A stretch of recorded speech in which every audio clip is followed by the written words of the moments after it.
Hello, ladies and gentlemen. Oh, hey, Malcolm. It is it is Ben Osborne, your AP World History teacher, calling from my backyard.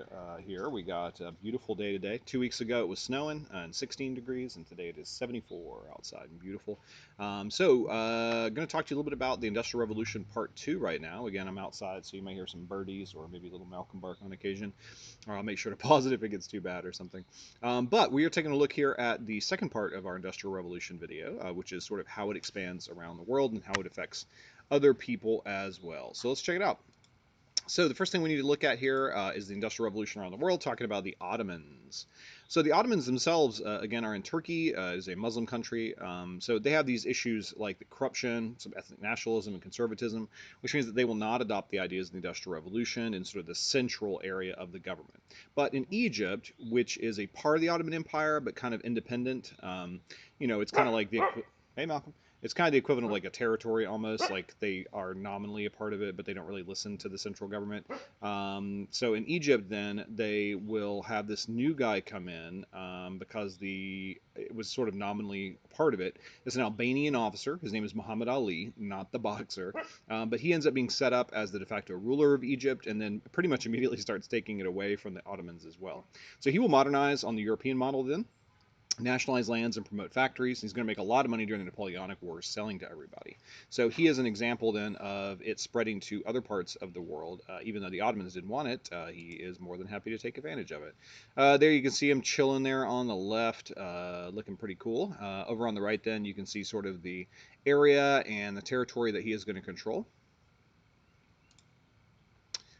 Moving to the east, then, we will have Japan. In Japan, isolation had been the norm since the 1600s under that Tokugawa dynasty, and they've really fallen into stagnation. Like, I mean, they're using swords and stuff, not really going very far. So America then will come looking for trade, and they will send this guy named Matthew Perry to force the Japanese to trade in 1853. It's a pretty great story. He shows up in their harbor with a bunch of ships and essentially kind of like politely threatens them and says, "Here's all our technology. We want to trade it with you, and we'd like to trade back and forth.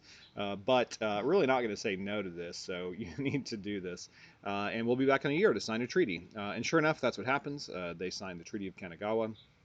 And so the whole government becomes unstable because of how badly it's failed. So the Japanese oligarchs will overthrow it, and they will begin something called the Meiji Restoration in 1868. It is ostensibly to put the emperor back in charge, but in reality, it is to put the oligarchs in charge and just sort of shift the government over to these oligarchs and away from the shoguns. So Meiji officials would tour Europe and kind of take what they like. So, for example, they take a model government from Prussia, railroads, industrial subsidies, things like this from different countries. It's one of the reasons why, like, if you know anything about like anime or anything about Japan in general, they wear these like little sailor suits. That's because that was the Prussian education system was something that they did there because they had this fetish for the Navy, and so the Japanese adopted that, and that's one of the reasons they do it. So one of the cool things is checking out what other people think about Europeans at the time. So these are a couple of images basically of what the Japanese thought the Europeans looked like. So top left there, that is the ship, the black ships of Commodore Perry. You can see they look like big old monsters. On the bottom right there, that is supposed to be Perry himself. He is drawn sort of like a traditional Japanese monster, so like an Oni kind of figure. So they were not a big fan. All right. One of the things we're looking at then is sort of economic developments around the world, like what takes place. So, in order to manage all this trade and all this industrialization, some giant corporations are going to be formed. So, stockholders, stock market, all that stuff is going to only expand in this period. Some of these companies will also form monopolies, such as Albert Krupp, creating his steel with the Bessemer process. We're also going to see the new concept of transnational corporations, corporations that are operating in more than one country or like almost literally have headquarters in more than one country. They will cross these national boundaries. So Cecil Rhodes, for example, in Africa, will found the De Beers Diamonds Corporation. He also is a big fan of creating railroads in Africa as well. In China, Hong Kong and the Shanghai Baking Corporation will become a big part of this in Britain, or for Britain. And then Unilever will create a household good company that's pretty important. One of the biggest ones for America is United Fruit. It is the banana company, basically. And so they end up essentially dominating and controlling a lot of Latin American countries in an attempt to maintain control over the banana supply. So kind of wild to think about, but bananas were very lucrative back then. All right. Some of the effects of the Industrial Revolution. These are kind of interesting to me because they do have a big effect on us today. Families is one. On the farm, it's pretty close knit, all your family hanging out together. But now everyone leaves in the morning. No one sees each other. This is a time period where child labor was pretty common in the factories. It can be very dangerous and difficult. The children were doing jobs that only small people could do. So you see these situations where they're like running in and out of machinery. They could be crushed and killed. It was not uncommon to see that happen. Cities, this crowding into cities for working in factories leads to more urbanization, but that's going to lead to tenements and slums, which are bad locations for people to live, and that will spread more and more disease. So even while we're decreasing disease in some ways, we are increasing it in others. Next up, we got class. New classes will emerge. So working class at the bottom, new white collar jobs at the top, and then we have these groups called captains of industry, who are kind of like a new aristocracy essentially. Here you can see some of the conditions back then. Pretty bad. These are all women sort of lined up on these machines, keeping them running. You can see all these belts and stuff like that that are designed to power the machines. You can see they probably are pretty dangerous. I mean, one of these belts slips, you're going to get in some trouble. Put your hand someplace wrong or get your hand caught in something, and it could be particularly dangerous. So, not a great situation to be in. Here you can see an example of children working. I like that this picture has, this is the saddest looking kid I've ever seen. But here you have kids who would do like little labor. So for example, they're brushing out all the cotton and stuff, or they're picking up little spindles from the ground, and they're doing all that to help keep the place clean. But it's the kind of work that they can do, and they can pay them very little money. You also notice, by the way, let me go back here. You'll notice this is women working here, right? Women could be paid less, and they also young women. Like once you got married, you wouldn't do this job, but as young women, they were very happy to get out of their homes, away from their parents, and be able to work. These places oftentimes had like sort of like almost like camp kind of aspects to them. So there's like Bible verses, Bible classes, and all this kind of stuff, self improvement kind of stuff, because the last thing they wanted was people not to send their daughters because they thought they were going to be fallen ladies or something like that. But it's an interesting place. All right. Some other effects here. Women are going to start working, as we just mentioned, but there's also this ideal of the cult of domesticity. As women are able to work more and as income for men is going to increase, the idea of a middle class woman staying home and not working becomes a big factor. And so this cult of domesticity will have a big effect. Mass production will lead to increased productivity. Mass culture will lead to more products and consumerism. Sports are going to become very popular. Baseball, soccer, stuff like this. This is stuff like you're in a big city, you're together, so you can organize teams of things. Environmentally, it's kind of a disaster. Coal smoke and stuff is particularly dangerous. Pollution, major problem. We can see, for example, this is I think during the 1960s, but it kind of gives you an idea of what London was like during these coal fogs and stuff. I mean, you can see just how awful that is. That's in midday, by the way. That's not at night. That is midday in London around the 60s when they had a really particular bad problem with air pollution. All right, responses to this. Well, what do people think about this? Well, a couple different things.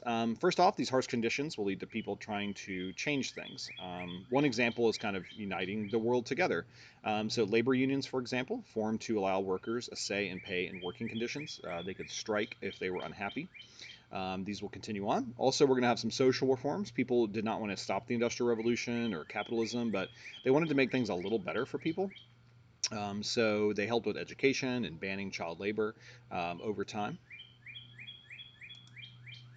Here's a great example here. We got some of these striking workers here. 8 hours labor, 8 hours recreation, 8 hours rest was the call of the labor union in the late 19th century. And here you can see they were not always treated well. We got them holding flags there and a whole bunch of guns pointed at them because they're unhappy with their striking.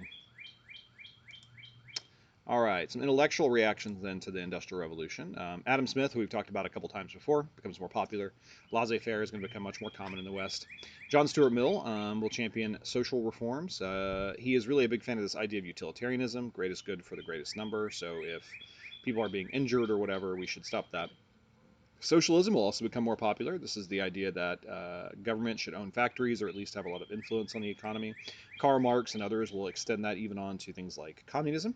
We also are going to see a lot of anarchism in this period, so they feel that the government is evil, so abolish that government, and that property is a bad idea. Again, pretty radical ideas. Now, reactions around the world then for the Ottomans and the Chinese in particular. Mahmud II will see the power of Europe and he will seek change. So he sees this whole situation with Egypt and others and he wants to do something about it. So he will abolish the Janissaries. He will change taxation. And so big factors there for kind of a gradual reformation. So after him, some other sultans will push a series of reforms that are known as the Tanzimat reforms, which is to root out corruption, new kind of education for people, new law codes, all this kind of stuff. And so they're trying their best to kind of like catch up to the West, but it's very difficult for them. In China, then, we will have this thing called the self-strengthening movement. With their initial impact or interactions with the Europeans, they realize rapidly that they are not in a great position. There is a thing called the McCarthy mission, where a guy named McCarthy is sent from the British uh, the to the Chinese, and they kind of rapidly realize through this conversation that they are kind of overwhelmed. And McCartney realizes that, well, maybe we should do something about this. So what they're going to do then, they are buying tons and tons of tea and stuff from China. They don't have anything that the Chinese are buying. So what they decide to do is they decide to sell them something they really can't say no to, which is opium. So the British become the biggest drug dealers in the world. When the Chinese try to stop that, it causes these things called the Opium Wars, where the British basically fight against the Chinese to maintain their right to sell people drugs.